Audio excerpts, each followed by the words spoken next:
toujours le couronne qui a été toujours réservé à tout chacun qui sert l'Éternel. C'est le 3 aujourd'hui. Les travailleurs ont été déjà payés. Qui a payé sa dîme? Prends d'abord l'enveloppe, viens payer ta dîme. En attendant que je reçoive ceux-là qui sont arrivés pour la première fois. Parce que je n'ai pas de minutes. Je vais seulement parler dans peu de minutes, le reste là je laisse.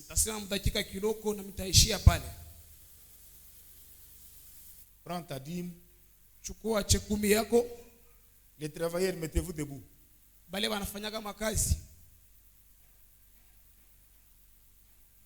C'est votre bénédiction. Si on n'enseigne pas, vous serez toujours sous la malédiction. Les restes là ne travaillent pas. Bon, allez devant le pasteur, commencez à payer vos dîmes.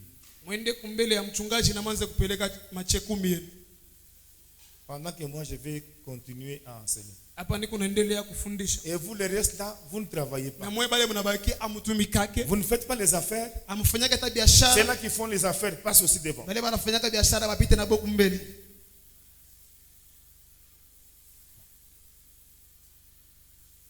Allons un peu vite.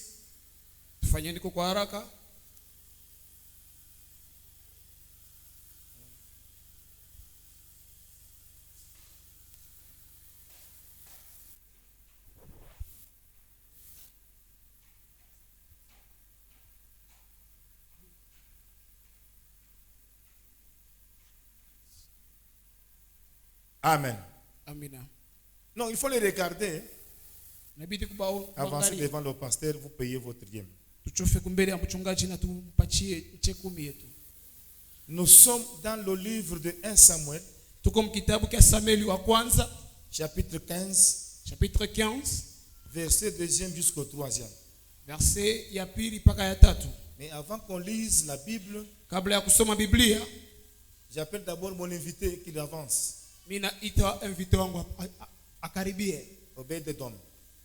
Obed-Edom. Pendant qu'il avance, nous acclamons notre Dieu.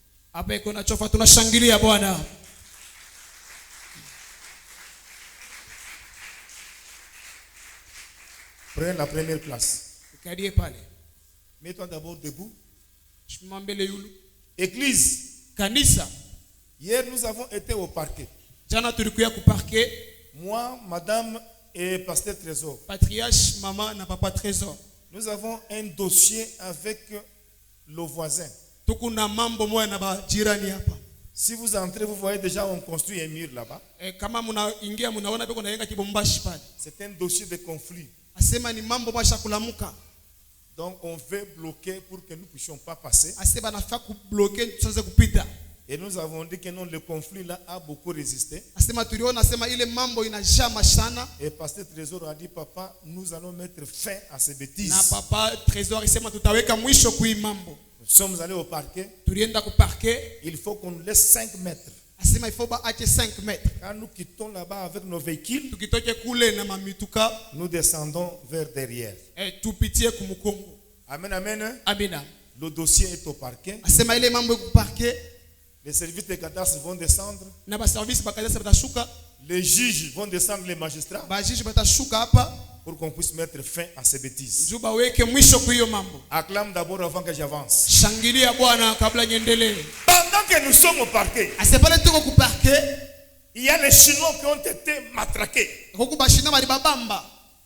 Crac par ce monsieur ici, dedans. Il y a beaucoup de gens qui ont été attrapés. On les a mis au cachot. Chose grave. Je vois cet homme qui se présente devant l'OPJ. Il paye 200 000 francs congolais pour libérer quelqu'un que lui ne connaît pas, qui n'est pas de sa famille, qui lui-même ne connaît même pas où il vient. Mais cet homme dit, moi je paye parce que j'ai vu que tu as souffert longtemps dans le prison. Et le monsieur sort. Il dit à cet homme, si tu veux partir pour ne pas revenir, pars. Si tu voudras venir pour dire merci à celui qui t'a libéré, tu reviendras. Et le monsieur a dit, et je ne partirai pas pour dire bon, je rentrerai. Le prisonnier sort de la prison. J'avance, je pose la question à cet homme. Je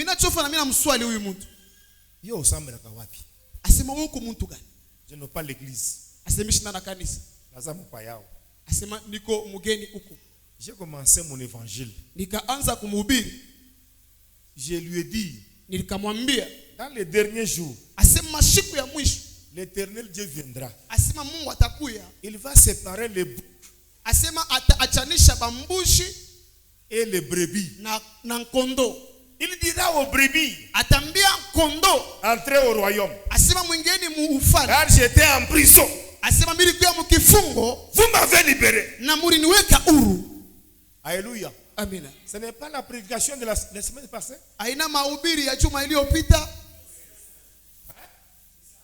Qui de vous l'a fait? Mais je vais aller trouver cet homme qui le fait. Mais vous avez été enseigné. Est-ce que vous l'avez fait? Je l'ai invité, j'ai dit, Obed, j'aimerais que je prie avec toi. Il me dit, papa, donne-moi l'adresse.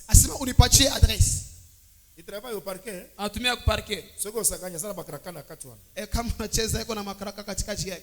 Je l'ai appelé ici.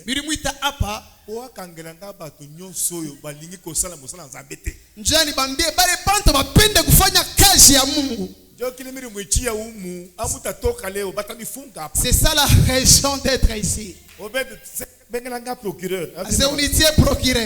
Est-ce qu'on peut acclamer? Est-ce qu'on peut saluer? Yes. Est-ce qu'on peut saluer avec? Tunaweza kumlamukia na furaha, tunaweza kumpokelea na furaha.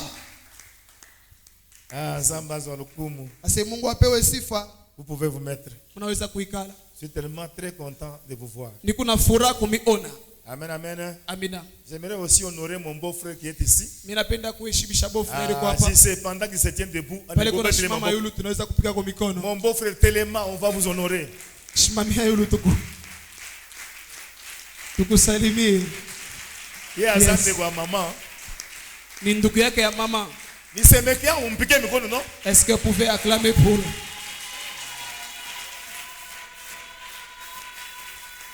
Amen, amen. Amina. Écoutez, dans ta famille, si tes frères et sœurs ne prient pas, vous serez toujours dans la malédiction, dans le blocage. Non, quand je le vois comme ça, mon âme bénit l'Éternel. Pourquoi? Parce que quand quelqu'un prie dans la présence de Dieu, ça me fait du bien. Madame Zamba, pour avoir aussi des frères, mais baleki est belé. Amen. Que mon Dieu vous bénisse. Tout celui qui est venu pour la première fois qui se tient debout.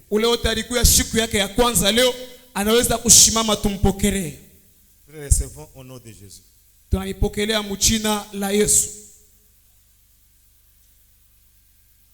n'y a personne. Maman Yaro, tellement debout. Maman Yaro, maman, Madame Yaro. Quand quelqu'un sert l'Éternel qui rentre derrière, Dieu n'est pas content. Tu servais l'Éternel. Maintenant tu ne la sers pas. Pendant qu'Asaph danse, chante, qu'est-ce que tu as senti en toi? Qu'est-ce que vous avez senti?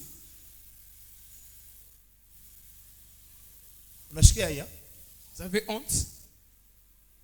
C'est la maman Asaph. À ses côtés, ils chantent, ils dansent. Vous les regardez tout simplement. Que dit la Bible? Je vais prêcher. Nous acclamons notre Dieu. Nous sommes debout pour la lecture de la parole. Donnez-moi un bon son. Donnez-moi un bon son. 1 Samuel chapitre 15, 2 au 3e verset. 1 Samuel, le 15e verset. Nous lisons le 15e chapitre, nous lisons le 2e et 3e verset. Volume. Ainsi parle l'Éternel des armées. Je me souviens de ce qu'Amalek fit à Israël. Je me souviens de ce qu'Amalek fit à Israël. Lorsqu'il lui ferma les chemins à sa sortie d'Égypte. Va maintenant. Frappe Amalek et dévoué par interdit tout ce qui lui appartient. Tu ne l'épargneras point. Tu ne feras mourir hommes et femmes, enfants et nourrissons, bœufs et brebis, chameaux et ânes. Amen. Amen. Nous acclamons la lecture de la parole. Je vous ai dit ici, l'épée de l'Éternel dort dans la maison de tes ennemis. Je vais parler ici sur le livre des Annales. Le livre des Annales. Là au ciel, il y a 3 livres. Nous avons le livre des Annales. Le livre des Annales, c'est un livre dans lequel il y a les souvenirs. C'est-à-dire, tout souvenir, bon ou mauvais, sont mis dans le livre des Annales de Dieu. Et nous avons le livre de vie. Dans le livre de vie, tout celui qui a accepté Christ comme Seigneur et Sauveur, son nom sera inscrit dans le livre de vie. Et nous avons le 3e livre, c'est le livre de la mort. Tout celui qui n'a pas accepté Jésus-Christ comme Seigneur et Sauveur, son nom ne se trouve pas dans le livre de la vie. Son nom se trouve dans le livre de la mort. Ce sont les gens qui sont destinés à l'abattoir. Là où la Bible dit que Dieu a tout créé, même les méchants, pour les jours de malheur. Donc tout celui qui n'a pas accepté Christ comme Seigneur et Sauveur, le jour de malheur, ce sont eux-là qui vont passer au péchoir. C'est là où il y aura des pleurs et des cressements de dents. Mais aujourd'hui, je vais parler sur le livre des Annales. Dans le livre des Annales, tout acte qu'on fait, toute œuvre qu'on commet, est inscrit dans le livre des Annales. Commence par nos ennemis. Israël sort de l'Égypte. Il va aller dans la terre promise. Sur le chemin, l'ennemi sort par la route vers la guerre à Israël. Pendant que Israël souffrait, pendant que Israël était enfamé, l'ennemi est venu pour combattre Israël. Dieu avait vu.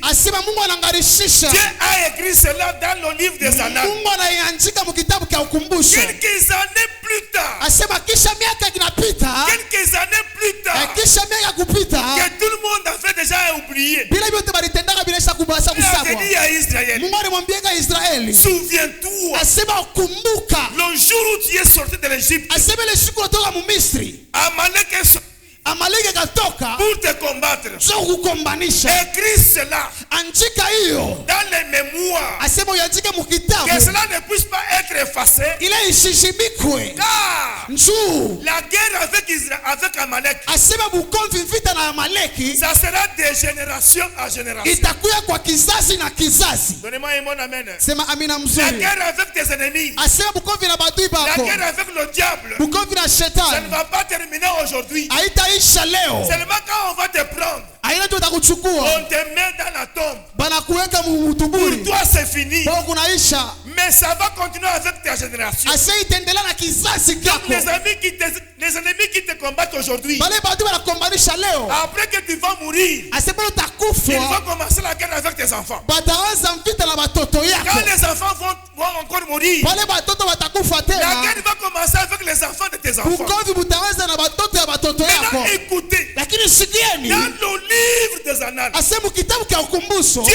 avait écrit, Mungu alikosha mais kuandika. un jour Asema siku que moja tout le monde avait déjà oublié, pale batu sa kusaba bote. des années et des années, Asema miaka inapita mingi. Dieu se souvient. Mungu anakumbuka. Dieu se souvient. Mungu anakumbuka. Il dit, Anasema je me souviens asema nakumbuka. de ce que les ennemis Asema ile adui avaient fait à mon peuple. alifanya kwa taifa Il yangu. dit au roi Saoul, Anamwambia mfalme Saulo, lève-toi, aselamuka. prends l'épée, Asema mpanga. tue tout le monde, Wendo kawe bantu bote. hommes et femmes, Mwanamke na mwanaume. jeunes et vieux, Asema kubwa na batoto. jeunesse et toutes les filles, Asema babiana bote na chameaux mwanamke. et tous les bétails. Asema nyama bote wendo kamalize. Effacez-moi les ennemis. Asema wende kamalize hiyo J'ai dit kizazi. à quelqu'un, Nambia mtu moya, souviens-toi, kumbuka le jour où tu avais le malheur, siku ile ulikuwa na muole. souviens-toi, Kumbuka si toi tu es une femme, kama wewe le jour mwanamke, où tu étais la technique, siku ile ulikuwa pa teknika, l'ennemi est venu, enemy il a anakuya tué ton bébé, anaua pepe tu wako, es sorti la maternité mais vide. unatoka maternité mikono Ne wazi. crois pas que cet acte, Ushaminia ile Dieu tendo, l'a oublié. Mungu asa kuhesabu. Dieu l'a écrit dans les livres des Mungu annales. asa kuandika kitabu cha Un ukumbusho. jour, Siku moja Dieu se souviendra, Mungu ataikumbuka. Dieu se lèvera Mungu contre ataikumbuka. tout celui qui t'avait fait du mal. Kubale wote walikutendea mabaya. Donnez-moi un bon amen. Sema amina Est-ce mzuri. que tu comprends? Asikia mtu maana elewa. C'est toi que je prêche. Ni wewe ndio unahubiria. J'ai dit ceci. Mimi nasema hivi. Souviens-toi des jours de malheur. Asema kumbuka siku yako ya ole. Toi, tu as déjà oublié. Washa usabu. Mais Dieu dit, Na Mungu anasema, il te rappelle. unakumbusha. Souviens-toi Ase kumbuka. des malheurs qui t'avaient appelé. Asema ole likupata. Il y a des gens ici, Kuko bantu hapa, la sorcellerie, ule buloshi, où les parents, buliwa baba yapo. ils sont grandis, Banakomea. les enfants orphelins. Banakomea batoto basiko wazazi. Jua nini? Parce que toi, sorcier, Jua muloshi. tu as bouffé, Ulikula. tu as tué son père, Unaua baba et yake. l'enfant grandit sans Na père. mtoto anakomea bila baba. Écoutez, Sikieni. toi, sorcier, We mulozi. j'ai dit ceci. Nasema hivi. Dans le livre des annales, Asema kitabu cha Dieu a ukumbusho. déjà écrit Mungu asa ce kuandika que tu as fait. kile Tu as ulitendaka. tué les parents. Uliua Les bazazi. enfants sont restés orphelins. Watoto wanabakia baorphelin. Tu as abîmé le travail Unaharibisha kazi de quelqu'un. ya muntu. Il a été licencié. Anatoshwa kazi. Ses enfants sont dans la souffrance. Watoto wengine beko ndani ya Dieu mateso. a déjà écrit Mungu asa kuandika dans le livre des annales. mukitabu cha ukumbusho. Quelles que soient les années, Asema hata miaka Dieu itapita. se souviendra. Ataukumbuka Et Dieu mpaka. va se délivrer. Na Dieu atasimama. va se venger Na atajivange contre ses ennemis. kubaadui C'est bake. là où la Bible dit, Pale Biblia inasema, je serai ennemi à vos ennemis. asema mitakuya adui wa baadui bako. Je combattrai tous ceux-là qui vous combattront. Takombanisha bale wote wanakombanisha. Écoutez, Sikieni taifa ya Mungu. c'est ça. So hiyo Ce qu'on appelle les bienfaits de l'éternel ile banaita mema ya Mungu pour tous ceux-là qui le servent. kwa wale wote wanamtumikia. Peut-être que toi, tu as déjà oublié Inawezekana unaweza kusaba wewe. le malheur qui t'avait frappé la fois passée. Asema ile ule ilikupataka miaka isha kupita. Mais c'est lui qui t'avait causé ton tort. Asema ule alikutendeaka ile mabaya. Ça se trouve, son nom se trouve dans le livre des annales. Jina yake ineshaandikwa mkitabu cha ukumbusho. Un jour, Siku moja Dieu se lèvera. Mungu atasimama Dieu va te venger. na Mungu atajivange. C'est lui qui a compris Ule onde alielewa. cette introduction. Asema hiyo kianzisho. Il peut acclamer Anaweza et dire à son kushangilia voisin, na ambia jirani wake. Dieu se souviendra de moi. Asema Mungu atanikumbuka. Quelqu'un a compris? Mtu anaelewa. Dieu se souviendra de toi. Mungu atakukumbuka. tous les moments mauvais que tu es passé. Asema ile miaka yote ya mubaya ulipitia. C'est lui qui bloque tes affaires. Ule yuko na jamisha biashara ya.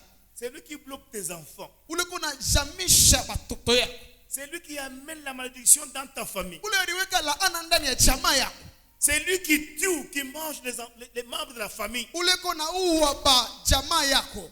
Bien-aimé, tous ces actes sont écrits dans le livre des Annales. Ile matendo yote inaandikiwa ndani ya kitabu cha Ukumbusho. Siku moja Dieu va se venger. Asema Mungu ataikumbushwa.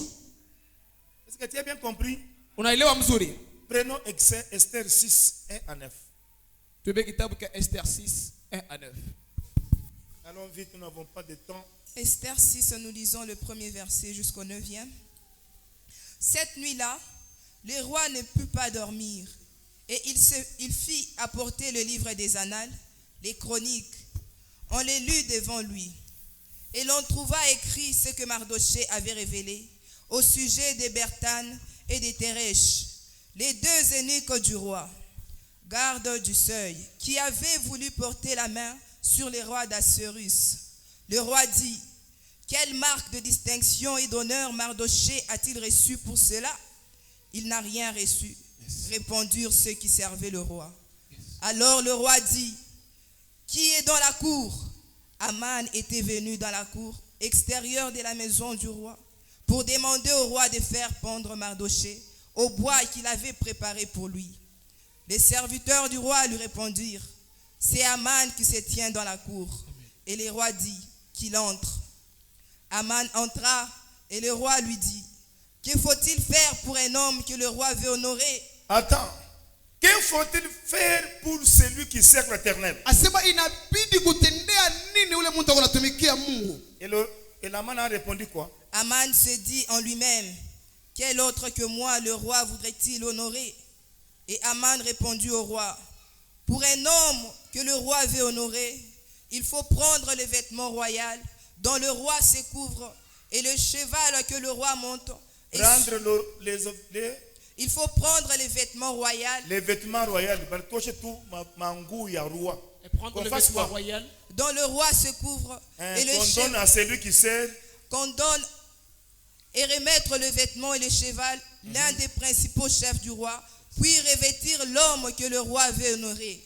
Le promener à cheval à travers la place de la ville et crier devant lui: c'est ainsi que l'on fait à l'homme que le roi veut honorer. Amen. Amen.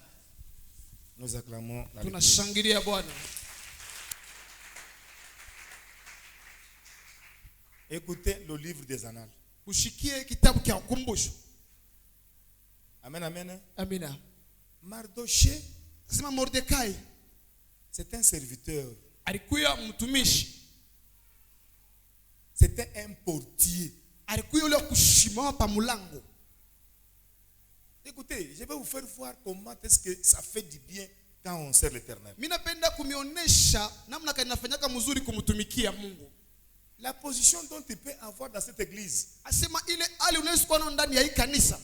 quel que soit que tu es en train de torchonner, ces œuvres-là seront écrites dans le livre des Annales. Même les protocoles que vous voyez là, qui se tient à la porte là, leurs actes là sont écrits dans le livre des Annales. Écoutez, le voisin qui est à ton côté là, regarde-lui encore le voisin. Dites-lui, voisin, je suis ta bénédiction. Yes. Alléluia. Abina. Je crois que l'apôtre Pierre a parlé d'une chose ici qui n'a pas ouvert les accolades. Quand le président Félix était dans une église où on enseignait, lui prenait bonne note, il était accompagné de quelqu'un qui s'était fait son voisin. Mais le voisin n'avait pas la sagesse pour comprendre que mon voisin ici, un jour, il sera ma bénédiction.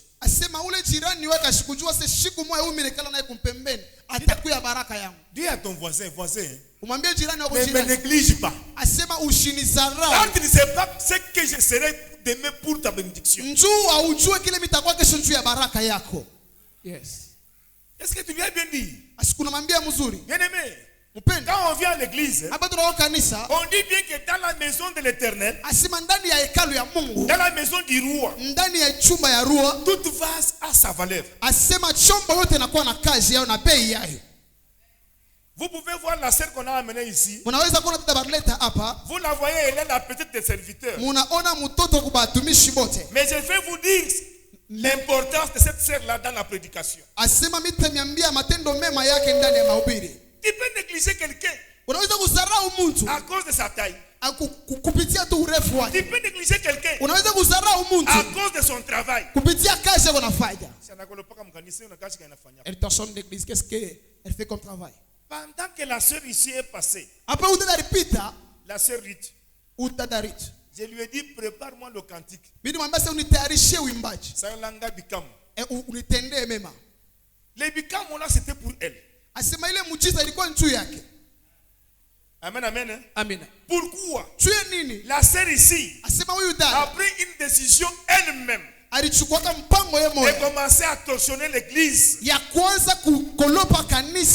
Et ce matin, elle vient à 6h, elle torsionne et rentre pour revenir encore à l'église. Écoutez, et pendant qu'elle passait, l'homme de Dieu donne le message que Dieu fait voir. Pendant que la sœur torsionne l'église, elle est en train d'amasser les enfants, les bébés. Yes.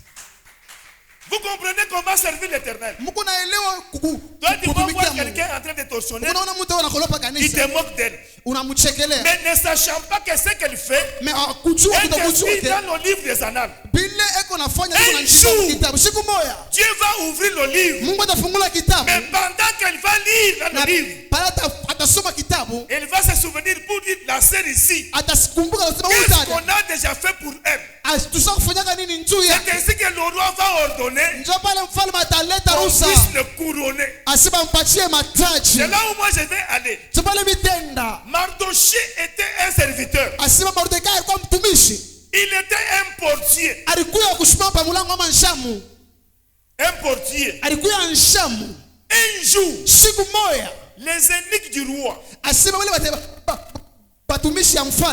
ils vont comploter pour le roi. Ils complotent pour tuer le roi. Ils complotent pour empoisonner le roi. Lui était un portier. Il a entendu. Il va aller signaler au service de sécurité. Il y a les gens qui ont comploté pour tuer notre roi. Mais écoutez, lui était un portier. Beaucoup de gens l'ont mépris. Ils l'ont méprisé parce que c'était un portier. Mais écoutez ce que le portier fait. Il dévoile le secret du roi. Le roi ne connaît pas. Service de sécurité pour aller arrêter les gens qui avaient comploté contre le roi. On les a arrêtés. Le roi a eu vie sauve à cause du portier. Cet acte a été inscrit dans le livre des Annales. Même Mardoché ne savait pas. Mais l'histoire a été inscrite. Et tel jour, il y avait des gens qui avaient comploté contre le roi. Mais Adriana, qui était à la porte, avait dévoilé le plan. Si le roi vit aujourd'hui, c'est à cause d'Adriana qui avait dévoilé le secret. Cet acte était inscrit. Le roi ne connaît pas.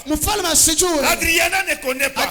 C'était le cas de Mardoché. Écoutez maintenant. Je dis que l'épée de l'Éternel couche dans la vie, dans la maison de tes ennemis. Ils n'échapperont jamais. Quelles que soient les années qu'ils t'ont fait du mal, Dieu se souviendra. Et Dieu va te venger. Pourquoi? Parce que tu le sais. Il est ton serviteur. Écoutez maintenant.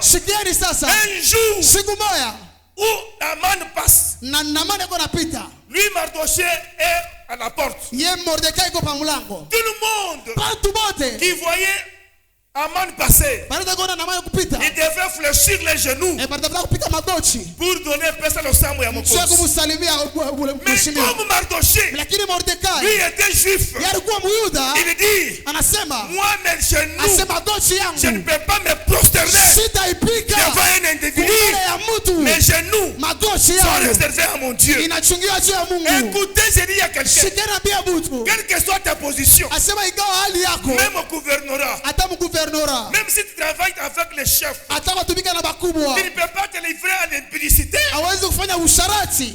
parce que tu as, qu'on te donne même la promotion. Je parle à quelqu'un. Non, non, attends que je descends. Si tellement au-dessus, que je descends, que je monte. Il y a d'autres personnes, à cause des promotions, elle peut se livrer à l'impudicité. Mardoché a refusé. Amen, amen. Il y a d'autres étudiantes, à cause de passer des promotions à une autre, elle va se livrer avec les professeurs. Il dit, mais c'est là où Mardoché a refusé de fléchir. J'ai dit à quelqu'un, quelle que soit ta position de pauvreté, ne fléchis pas devant les magiciens, pour dire, pour que tu gardes ton mari là, va faire ça. Mari t'aime. Ça c'est réduire, fléchir devant les ténèbres. Voilà. Il ne faut pas que tu fasses ça. Une couronne t'attend. Le Dieu que tu sers dans la pauvreté, il va t'élever. Un jour, il va te couronner. Écoutez, Mardoché refuse. On va aller dire à Naman, il y a quelqu'un, quand tu passes, lui ne fléchit pas. Lui va prendre la résolution pour tuer Mardoché. Il va aller, il fait un poteau comme Jésus.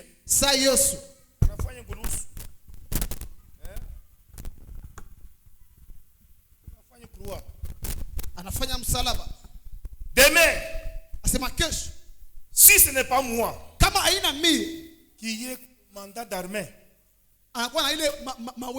ici, Mardoché sera pendu. C'est toi que je prêche. Dis à ton voisin, on te prêche. Regardez ça. Cette poteau-là. Dans la sorcellerie, on a déjà préparé ça. Pour toi. Mais toi, tu ne connais pas. Mais il y a quelqu'un où son œil voit ses potences. Il y a quelqu'un. À cause de tes services, il voit le plan. Les cercueils préparés contre toi. La tombe préparée contre toi. Vous savez cet homme-là, il est compliqué. Quand tu creuses la tombe, il ne t'empêche pas. Yes. Est-ce que tu as compris? Quand tu vas aller chez menuisier pour fabriquer le cercueil, il ne t'empêche pas. Mais toi, termine seulement à creuser. Prends seulement ton cercueil. Mais écoutez, le jour où tu vas commencer à partir pour aller prendre, c'est lui qui sert Dieu. Le prendre, venir, le faire coucher dans le cercueil. Yes. Dis à ton voisin. Ambia jirani Pas wako. n'importe qui. Hauna mtu wowote. Dis à ton voisin tu n'es pas n'importe qui. Ambia jirani wako asema hauna mtu wowote. Yes. Yes. Qui peut jouer avec celui qui sert Dieu? Nani anaweza kucheza na ule mtu anatumikia Mungu? Qui peut combattre avec un enfant de Dieu sortir vainqueur? Nani anaweza kukombanisha mtoto wa Mungu na atokee mshindaji? Ils ne seront pas. Abataiweza. Écoutez. Shikia. Mardoché, Naaman a préparé. Ase Naaman anatayarisha. Dieu ne lui a pas empêché. Abakumuzuiza kwa Mungu. Kama kuku muntu. Il y a une personne qui veut ridiculiser les gens. C'est Dieu. Si Dieu veut ridiculiser une personne, tu auras vraiment honte. Tu auras vraiment honte. Laissez-moi te dire. Tu peux commencer à lever les habits ici. Vont commencer à coucher avec toi. Même le fou commence à coucher avec toi. Si Dieu veut te ridiculiser, attends d'abord que j'avance. Écoutez, il a déjà tout préparé. Il attend que demain, on va pendre Mardoché.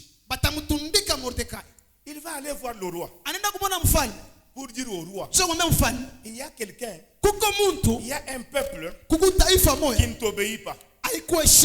Signe pour sa mort. Le roi a signé. Écoutez, même si tu demandes la mort d'un chrétien auprès de Dieu, tu dis que Dieu signe. Dieu va signer. Vous connaissez cela? Dieu dit, tout ce que tu demandes, je te donnerai. Mais il faut savoir demander. Parce que le dernier jour, tu avais demandé de tuer Pasteur Trésor. N'est-ce pas? Tu avais demandé, non? Je l'ai tué, non? Maintenant ton sang. Donne-moi son sang. Dieu est compliqué. Hein? Écoutez ce qui va arriver. Le roi avait signé pour la mort de Mardoché. Mais le roi ne savait pas qu'il y a déjà quelque chose préparé pour Mardoché. Mardoché sera pendu demain. J'ai dit à mes enfants, même si on dit qu'à 14h, tu vas mourir, il y a quelqu'un qui viendra dire à 14h, je vais compléter sur lui 30 ans. Yes. Si on dit que demain, toi tu ne vas pas mettre au monde, tu vas mourir à la technique. Il y a quelqu'un qui dit, même si vous fermez la bonne voie où le bébé sort, une fenêtre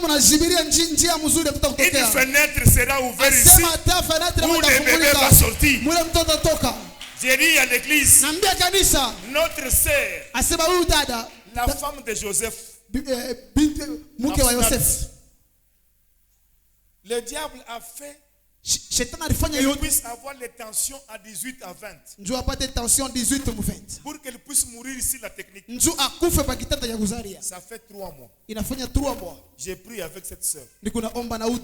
Tension Aïchoukak. On a donné les médicaments. On a prié, la tension était toujours intacte. J'ai dit à la femme, toi bébé, où tu vas la prendre. Quelle que soit la tension, toi le bébé, tu vas toujours le prendre. La sœur va quitter. Elle va aller à Lubumbashi. On m'appelle par Joseph. Papa. Patriarche, c'est compliqué. On est parti avec ma femme à la salle d'opération. Papa, tu peux prier. Papa, je lui dis, je vais quoi? L'œil de l'Éternel est ici, c'est pour les arracher de la mort. Amen, amen. Amen. Écoutez, avec la tension, les mamans qui mettent au monde savent. La personne n'aura pas la force de pousser le bébé. Et si et pour que mais j'avais prêché un jour que Dieu a toujours laissé une fenêtre.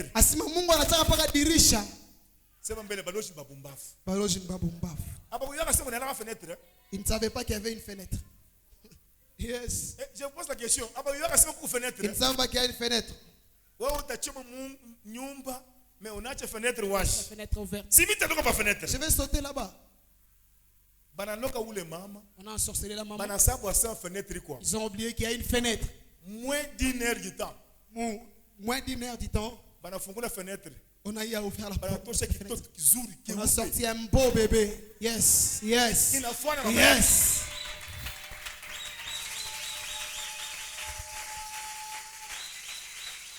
Bien-aimé. Cherche quelque chose à faire dans l'église. Même les moindres. Ça sera écrit dans le livre des Annales.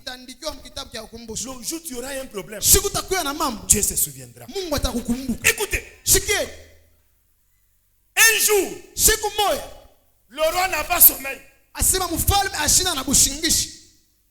C'est comme demain on va tuer Mardochée. Aujourd'hui le roi ne dort pas. J'ai dit à quelqu'un, à cause de toi, le roi n'aura pas sommeil. J'ai dit à quelqu'un, le Dieu nous donne le sommeil. Mais lui, Dieu ne dort pas. À cause de toi, Dieu ne dort pas.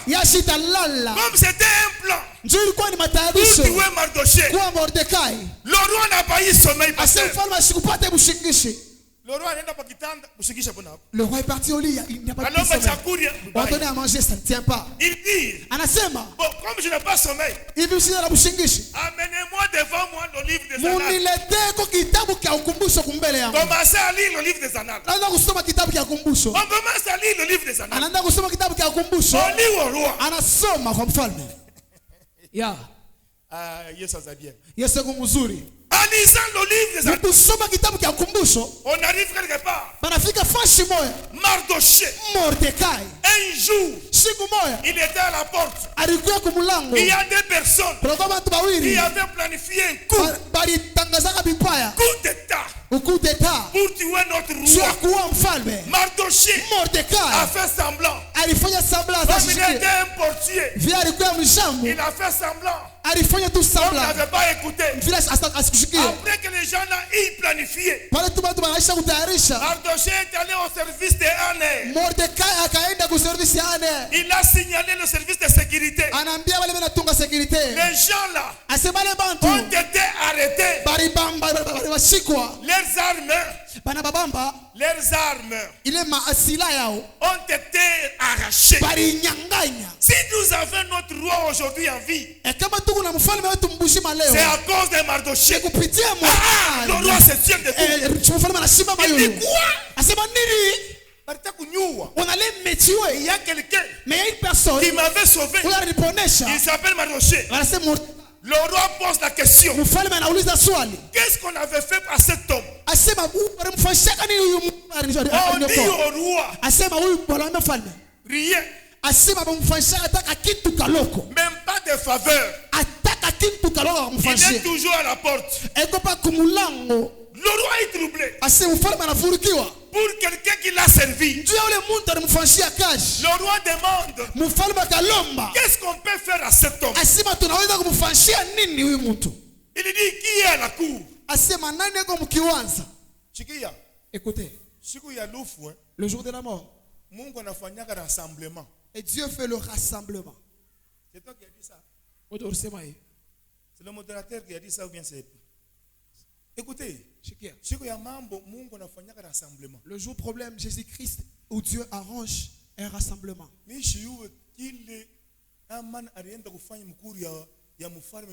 je ne sais pas. Je ne sais pas ce que Naaman était parti faire dans la cour du roi. J'ai compris seulement qu'un esprit de l'Éternel l'a tiré.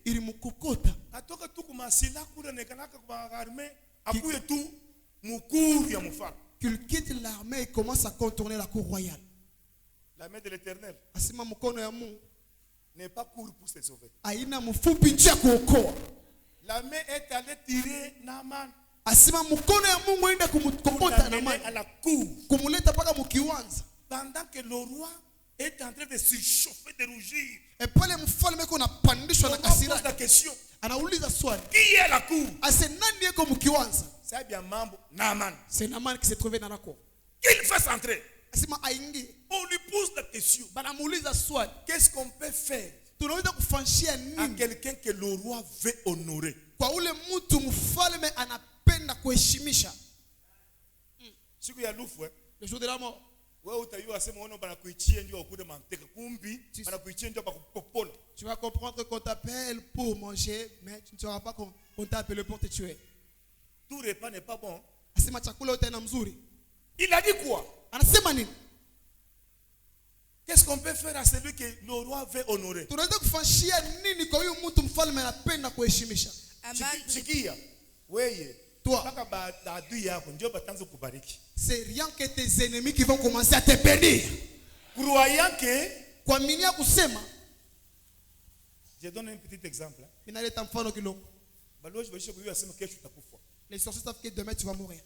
Maintenant roi anabaita sema ufanyishe nini? Il faut qu'on fasse quoi? Bana yo déjà que non bamupatie bien tu as mis parce que kesho para takufa, on va faire quoi? On va récupérer. N'est-ce pas? Beaucoup de choses. N'est-ce pas? Ndio. Chunga nikuchekeshe. Laisse-moi te faire. Tous ceux-là qui avaient pris les choses de Lazare. Il y a Lazare. Quand Lazare est mort, on l'a enseveli. 4 jours après,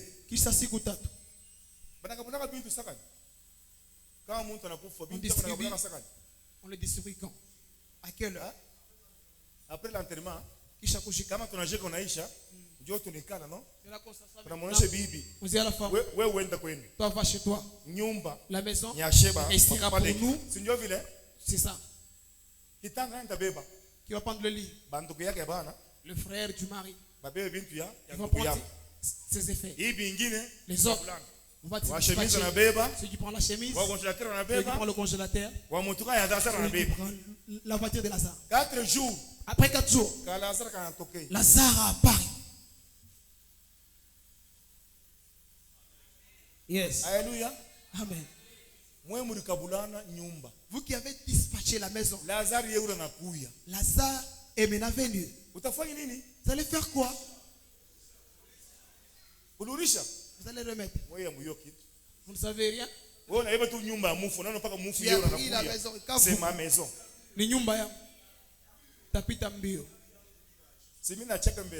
Nous sommes allés pour prendre ma maison où je devrais entrer. Nitoka kwa hotel. Balisha kulipa makuta kwa pasteur. Tu as payé l'argent chez le pasteur. Tunaenda nje kufanya maombi. Allez pour prier. Mujimu natoka mu nyumba. Un esprit malin sort de la maison. Ça a frappé la maman. Hey papa. La maman est tombée.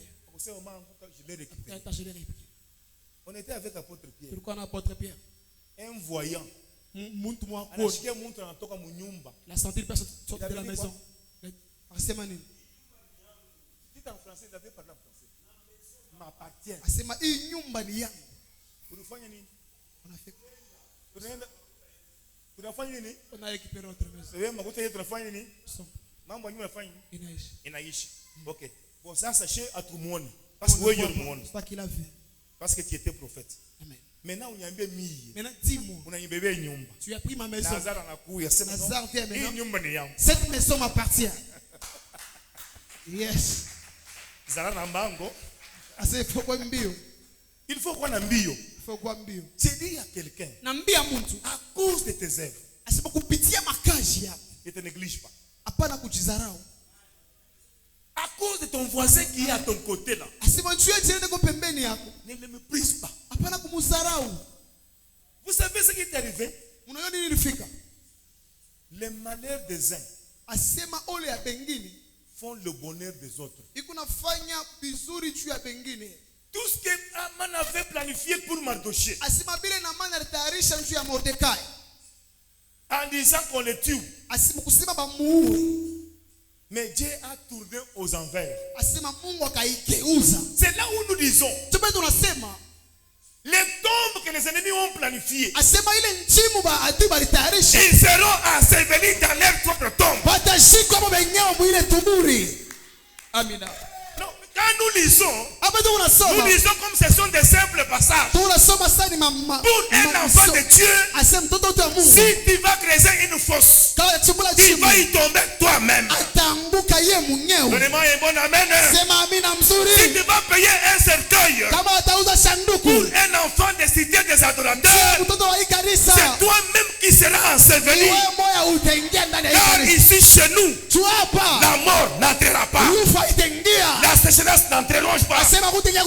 Ici chez nous, la malédiction sera mise dehors.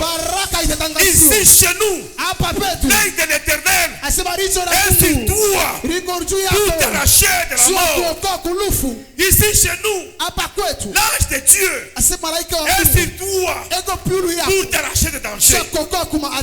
Donnez-moi un bon amen.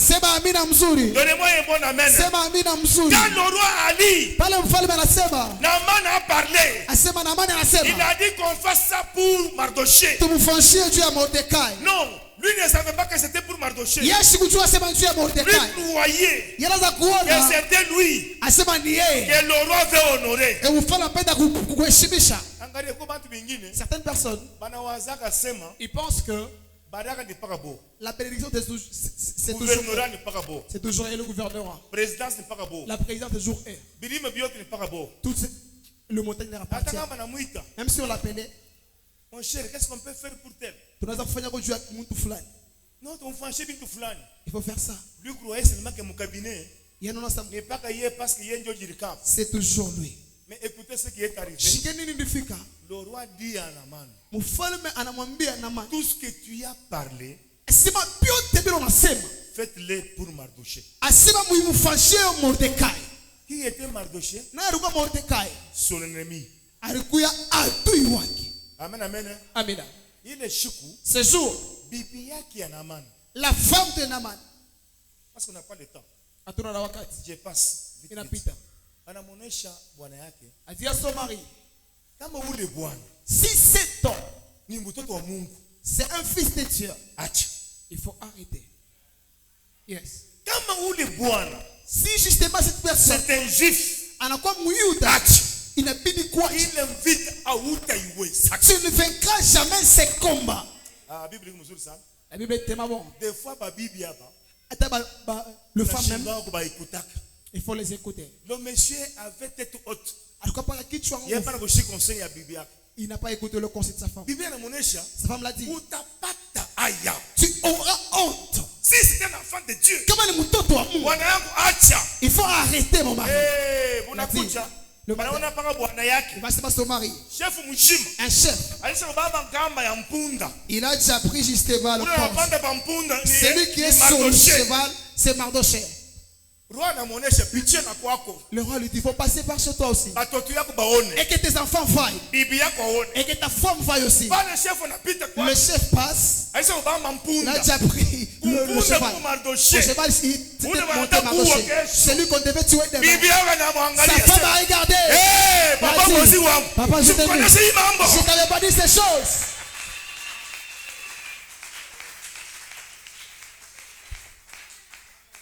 Aïe, aïe, aïe, dis à ton ami, je suis précieux devant l'Éternel.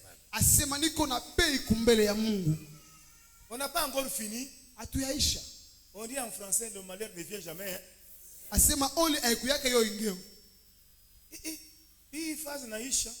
La phase est terminée. Esther va aller dire à son mari. Ce n'est pas fini. Le monsieur là a déjà préparé une potence pour tuer Mardoché. C'est vrai ça. On appelle Mardoché. On appelle Naaman. Quand Naaman est venu, pendant que le roi était déjà dans la chambre, Naaman va aller pour voir Esther. Pour ça, je lui ai demandé pardon. Lui, là au lit, il y a Esther. Au lit d'Esther. Pour aller demander pardon. Tu es kwenda kulomba huruma. Et le roi vient le surprendre. Toi encore ici, tu veux encore violer ma femme. C'est qu'on dit, le malheur ne vient jamais seul. Mambo inageuka. En dehors de ça, Esther lui dit, non seulement il veut me violer, il a déjà préparé le poteau pour tuer Mardoché. C'est ainsi que le roi ordonna qu'on puisse prendre Naman, qu'on le met sur le poteau que lui avait déjà préparé. C'est ainsi que la parole de Dieu s'accomplissa. La tombe que tu creuses pour ton voisin, tu seras enseveli toi-même. J'ai dit à l'église, servons l'Éternel. Car notre bénédiction dépend. Je vais clôturer. Parce qu'il n'y a pas de temps. Je prends le cas d'Adriana. C'est dans le 2 Rois, chapitre 5, premier verset jusqu'au 5e. Lisez vite, j'ai fait le commentaire, on clôture, on sort. 2e Roi, le 5e verset. Nous lisons le 1er jusqu'au 5e. Naaman, chef de l'armée du roi de Syrie, jouissait de la faveur de son maître et d'une grande considération, car c'était par lui que l'Éternel avait délivré les Syriens. Mais cet homme fort et vaillant était lépreux. Or, les Syriens étaient sortis par troupes, et ils avaient amené captive une petite fille du pays d'Israël, qui était au service de la femme de Naaman. C'est qui? Naaman. Hein? Qui était au service de la femme de Naaman, oui. Parce qu'ici, il y a des Naaman. Coucou Aman et Naaman. De qui toi tu parles? Parce qu'il n'y a pas confusion. De Naaman. Naaman. Mais ici, où on a coupé la tête, c'était qui? Aman. Aman. Maintenant, nous parlons de Naaman. Celui-ci, il est général aussi d'armée de Syriens. Il était lépreux. Continue maintenant. Et elle dit à sa maîtresse. Qui dit à sa maîtresse? La petite fille. La petite fille, on l'a eu où? Dans le pays d'Israël. Adriana vient ici, je clôture ma prédication. J'ai dit que tout ce qui s'est passé aujourd'hui, c'était une prédication déjà, on devrait déjà sortir. On dit bien qu'il y avait la guerre. Dans la guerre, on a amené en captivité une petite fille. Amen, amen. Amen. Est-ce que vous me suivez bien? Je termine, non? Vous voulez toujours partir? Mets-toi là-bas, regarde là-bas. Dans la captivité, on avait arrêté une petite fille. Comme la nôtre ici. On l'a amenée dans la captivité.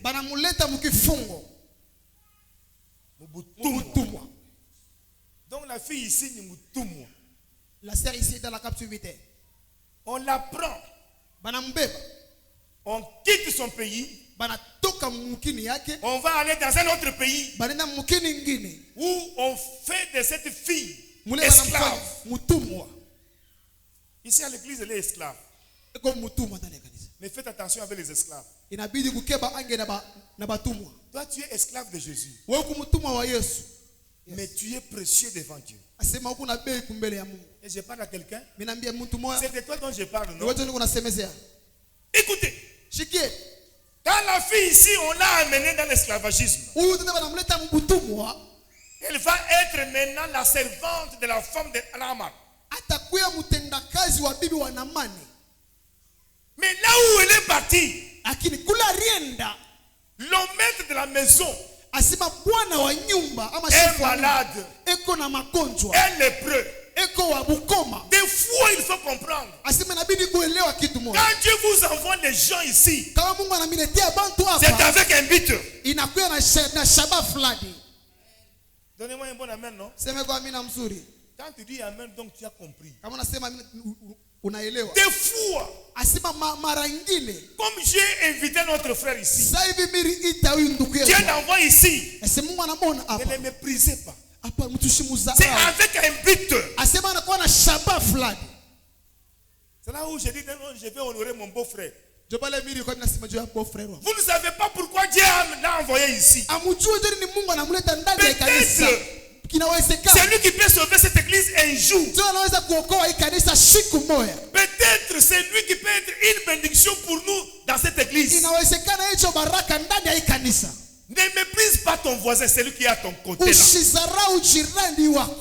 Dites-lui encore que tu es ma bénédiction, je vais te protéger. Et je vais encore t'aimer davantage. Est-ce qu'on a mon penda? Non, non, oui, voisin, oui, tu as penda bibia, c'est bibia aussi mon penda. Pour ça, tu as comme Congo, mon éche mwingine. Oh non, c'est pas bibia. Alléluia. Papa Bosi, apparemment, je suis maman mamie. Moi, mon éche penda dans zaman. Hein? Ou regardez voisin comme Congo. Regardez votre voisin derrière. Apparemment, faut acheter bizuru pas où on a famille. Non, non, faut acheter bizuru où on a famille. Faites bien aussi à celui qui a fait ça. Amen, amen. Amen. Une bénédiction pour toi. Ne méprisez personne. Même vos voisins à la cité. Il y a d'autres personnes ici qui n'ont pas de contact avec les voisins. Tu ne sais pas que le jour tu vas mourir, peut-être c'est le voisin là qui va prendre votre... Écoutez, la fille ici, elle est servante de Naaman, de la femme de Naaman. Elle dit à la femme de Naaman, maman, si papa partait chez nous à Israël, s'il va aller à la cité des adorateurs, là où il y a le patriarche, là où il y a le prophète Pierre, là où il y a le pasteur Trésor, là où il y a le papa Michel et le Derrick, on les guérirait de cela. Amen, amen. Écoutez, il n'y a qu'une information seulement. Une évangélisation. Elle parle de son église. Elle parle de ses prophètes. Il le fait aux loges. Pour dire, si vous arrivez à la cité des adorateurs, quelles que soient vos maladies, quels que soient vos problèmes, vous allez trouver la solution. Est-ce que vous le faites? On dit bien une petite fille a sauvé le roi. Quand la maîtresse arrive, elle dit à son mari, papa, Adriana m'a révélé une chose. Il a dit, si vous allez seulement à la cité des adorateurs, ta maladie là va terminer. Le mari a dit, Adriana viens, parle-moi. Il commence à dire papa, si vous allez chez nous à la cité des adorateurs, il reviendra ici heureux. Jure-moi, c'est une vérité. Je te jure, le prophète Pierre là te dira déjà, il va voir déjà d'où vient ta maladie. Il dit, je pars. Quand il est parti, il trouve le prophète Élisée. On lui dit seulement va. Lave-toi cette fois aujourd'hui. Il alla se lava. Il revient déjà guéri. Je vous pose la question. Vous savez combien de choses que le roi avait pris pour donner au prophète? Beaucoup de présents. N'est-ce pas? Le prophète avait refusé. Maintenant, toi et moi, posez-vous la question. Ces choses-là, on devait donner au prophète, il a refusé. Mais quand le roi rentre, Il trouve Adriana. C'est là la fin de ma prédication. Yes. Est-ce que tu as répondu? Est-ce que tu as répondu? Atamfashe nini? Va faire quoi? Adriana. Yes. Celle qui brisait l'enfant. Elle a gagné plus que vous. Elle a gagné plus que personne. C'est quoi qu'un esclave? Elle était esclave à la porte. C'est là où je déclare la fille que vous voyez là-bas. Demain sera une grande femme au nom de Jésus. L'autre Zacharie. Zacharie 14, 17.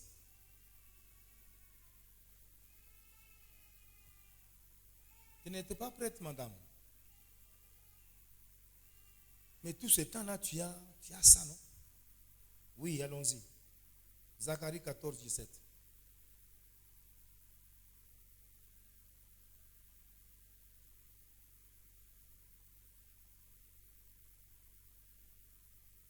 Vous savez comment les gens aiment la Bible de l'appareil, pourquoi? Parce qu'ils ne savent pas Zacharie se trouve où. Zacharie 14, nous lisons le... Attendez pas aux Genèse, vous avez Zacharie.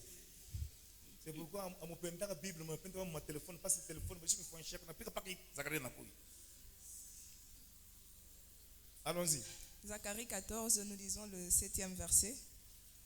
Ce serait un jour unique. Non. Zacharie 14, 17. S'il y a des familles de la terre qui ne montent pas à Jérusalem pour se prosterner devant le roi, l'Éternel des armées, et la pluie de l'Éternel ne tombera pas sur elle. Relis maintenant. S'il y a des familles de la terre qui ne montent pas à Jérusalem. Attends. S'il y a des familles ici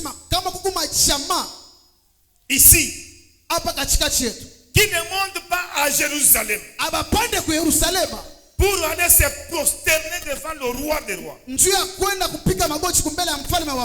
La Bible dit la pluie ne tombera pas sur elle. Est-ce qu'on peut acclamer? Quelqu'un a compris? S'il y a des familles ici qui ne montent pas ici pour venir se prosterner devant l'Éternel, la pluie de la bénédiction ne tombera jamais dans vos familles. Vous vous plairez seulement que non, Dieu ne nous bénit pas. Mais vous ne montez pas pour venir adorer. Proverbe 20, 20.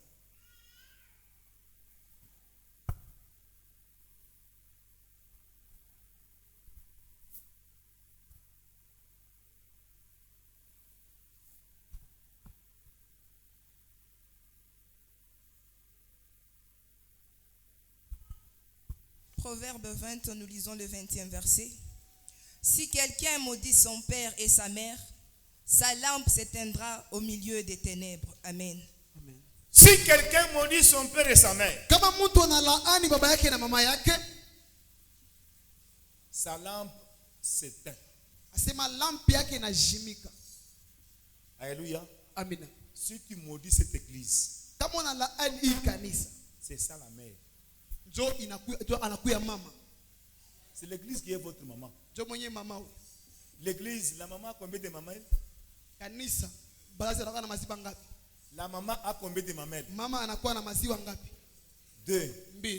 L'église a combien de mamelles? Quelles sont les 2 mamelles de l'église? L'Ancien Testament. Donc si on allait avec l'Ancien Testament,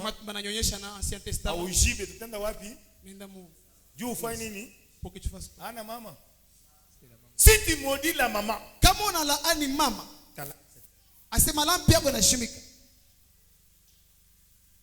alléluia. Amen. Si tu marches par la mal contre ton pasteur,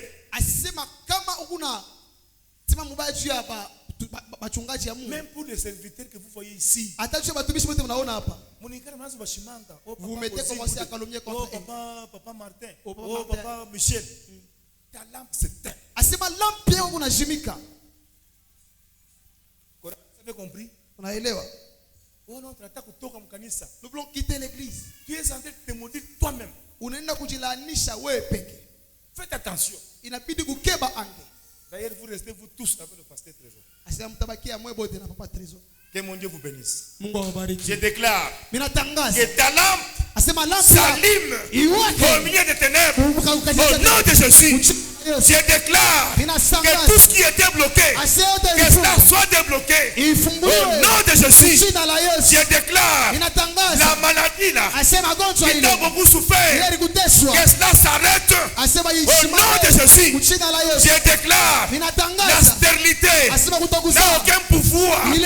Toi, qui vas mettre au monde, je déclare les affaires, tes projets, tes enfants vont aller exceller. Au nom de Jésus, nous acclamons notre Dieu. Nous sommes debout, nous sommes arrivés à la fin. Unitembeze Bwana wangu katika ya kwenda mbingu, unisaidie ninao Baba ngende unawe niende mbele